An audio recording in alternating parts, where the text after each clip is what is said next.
सनातन धर्म एक विराट वट वृक्ष है। उसकी तुलना किसी झाड़ और झंकार से नहीं करनी चाहिए, छोटेपन से नहीं करनी चाहिए। दुनिया के अंदर अन्य संप्रदाय हो सकते हैं, पंथ हो सकते हैं, सेक्ट हो सकते हैं, उपासना विधि हो सकती है, धर्म तो एक ही है, वह सनातन धर्म है। यही मानव धर्म है।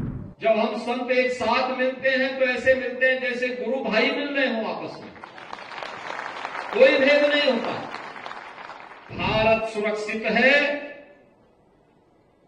तो हम सब सुरक्षित हैं। याद रखना, कोई भी धर्म, हमें दो चीजों का ध्यान बहुत मजबूती के साथ रखना होगा। सनातन धर्म एक विराट वट वृक्ष है। उसकी तुलना किसी झाड़ और झंकार से नहीं करनी चाहिए, छोटेपन से नहीं करनी चाहिए। दुनिया के अंदर अन्य संप्रदाय हो सकते हैं, पंथ हो सकते हैं, सेक्ट हो सकते हैं, उपासना विधि हो सकती है, धर्म तो एक ही है, वह सनातन धर्म है। यही मानव धर्म है। हमारा खड़दर्शन संप्रदाय भारत के अंदर जन्मे में जितनी भी उपासना विधियां हैं,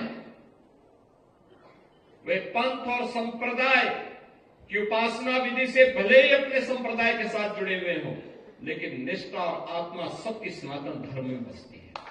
इसीलिए तो हम सब एक साथ यहां बैठे थे, एक साथ बैठे, कोई भेद नहीं। जब हम संत एक साथ मिलते हैं तो ऐसे मिलते हैं जैसे गुरु भाई मिल रहे हो आपस में, कोई भेद नहीं होता। हम लोगों पे भी, मैं तो इस चीज को अक्सर देखता हूं कि कभी कोई ऐसी बात आती है, कहीं किसी संत पे संकट आता है, हम उस समय संप्रदाय नहीं देखते कि नाथ संप्रदाय का है या कोई मेरा परिचित संत है। अरे संत है, संत तो सनातन धर्म के लिए काम करता है, उसकी उपासना विधि अलग हो सकती है, वो एक दर्शन विशेष को लेकर चल रहा है। सबका उद्देश्य तो एक ही है, एकम सद विप्रा बहुधा वदंती, यही हमारा लक्ष्य है। और इसीलिए महाकुंभ के इस पावन आयोजन के साथ, उसी पवित्रता के साथ हम सबको एक संदेश देना है, देश दुनिया से आए हुए लोगों को देना है।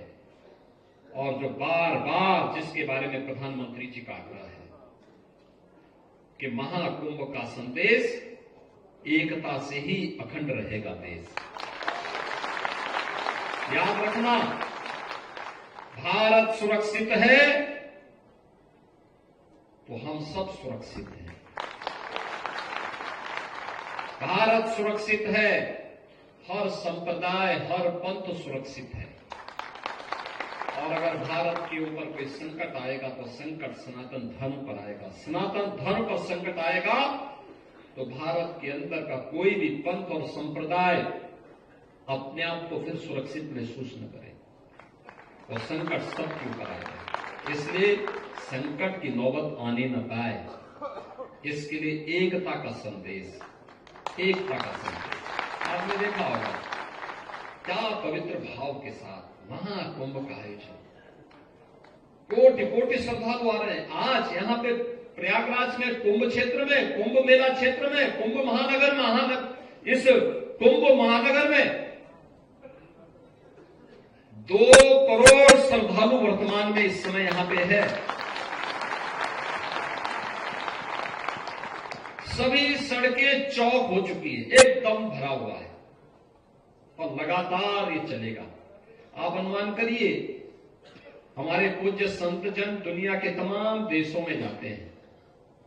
पूज्य अवधेशानंद जी महाराज, पूज्य परमात्मानंद जी महाराज, पूज्य निर्मलानंद नाथ जी महाराज, अन्य हमारे पूज्य संत जन दुनिया के तमाम देशों में जाते हैं। आप मुझे बताइए कि पिछले 10 दिनों के अंदर महाकुंभ के संगम में, त्रिवेणी के पावन संगम में 10 करोड़ से अधिक श्रद्धालु अब तक स्नान कर चुके हैं।